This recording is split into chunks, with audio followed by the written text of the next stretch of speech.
Thanks for joining us, Pauline. You'll be disappointed that Albo's bought his $4.3 million beach house in New South Wales. You would have welcomed him to somewhere up there on the Sunshine Coast or the Gold Coast, wouldn't you?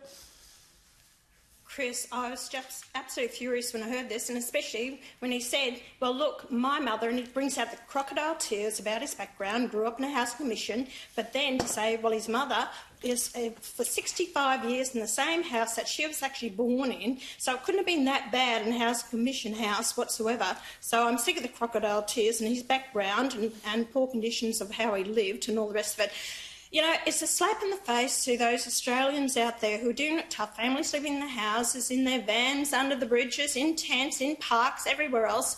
And it has been a slap in the face to these Australians out there. Look, I wish everyone the best in buying their own home. But he's the Prime Minister of this country. It is his policies that have put people in the destitute situation they are now.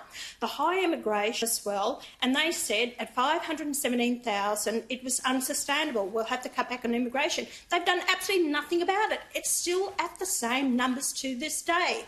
You've got not only the migration that's coming to Australia, there were 650,000 houses were short in the housing market. You've also got the foreign students in Australia, just under 1 million foreign students. It's estimated about 200,000 are in the country as a scam, signing up to the scam vocational educational or English training programs. They shouldn't be in the country at all, so they're taking up the housing as well. There are many things that we can address. And I'm going to pick up the Liberal Party on this, Michael Schuker. It wasn't his policy with the superannuation scheme of using the super to put in their own homes. It was my policy that I brought up years ago, and the Liberals has picked up that policy. I'm glad they have, because it's a very good policy, but it was my policy that I raised this in the first place. Well, there you go. They've picked up on your idea. They did that very late in the last election campaign. I thought it was their best policy, and they only brought it out in the last week.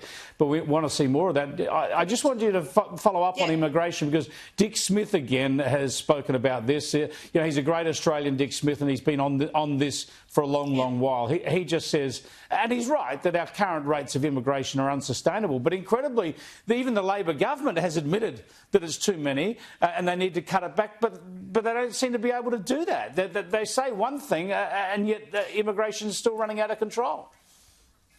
It is, because it's propping up the GDP. It's propping up the economy. Otherwise, we will be in a per capita recession. That's the problem with it, and the high inflation that we will have. So people are struggling. You know, Anthony Albanese with his new home and all the rest of it, he doesn't have to queue up to see the doctor or go to the hospital or actually, you know, find a house to rent, and it's out of their boundaries of being able to pay rent. He's not in touch with the grassroots Australians. But hang on, Pauline. Hang on, Pauline. Don't you know he grew up in social housing? I couldn't give a rat's ass about it, whether he grew up in it or not, and I've done it bloody tough too.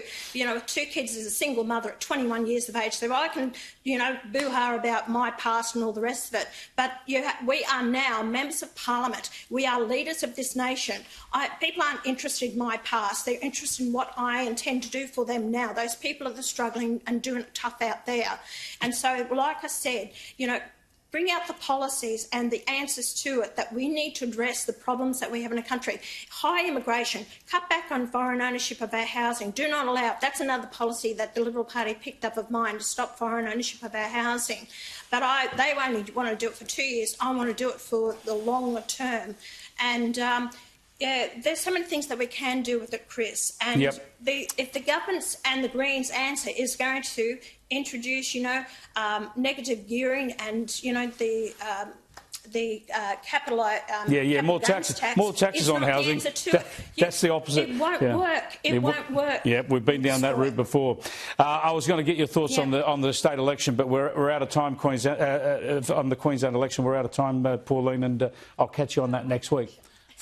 One Nation. You're going to lose your chief of staff if you do too well. Pauline Hanson there. We'll catch up with her on the state election next week.